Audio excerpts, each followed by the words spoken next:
সব গিয়ে নিয়ে পরকিয়া করে, ম্যাচ গরম করে না, মাথা চোদ ম্যাচটা খারাপ করে দেয় আমার। মানে তোরা বাঙালি, আমি জানি তো তোরা বাঙালি, প্রত্যেকটা কথা কেন আমার বাঙ্গা কইতে হইব, প্রত্যেকটা কথা আমার একেবারে পাইডে পাইডে খুলে কেন কইতে হইব? তোমার সাথে ব্রেন নাই কেন?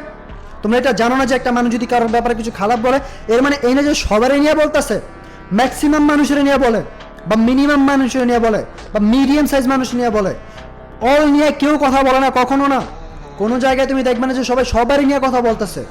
ম্যাক্সিমাম মানে কিছুটা বাকি আছে ভালো, 99% বাট 90% মগা মাথায় ঢোকেই না। ইজি মানি খুঁজো সবাই, মারা বাবা, অসহ্যকর জিনিস আমার কাছে। আমি শুধু কেন গ্রাইন্ডিং করবো? আর তোমাদের আরেকটা বলি, রং ডিস্টেন্স রিলেশন করো, ঠিক আছে, ছেলে হোক বা মেয়ে, সবসময় একটা কথা মাথা রাখবা, রং ডিস্টেন্স রিলেশনশিপ মানে একটা দড়ির মধ্যে একটা কাজ ঝুলে রয়েছে।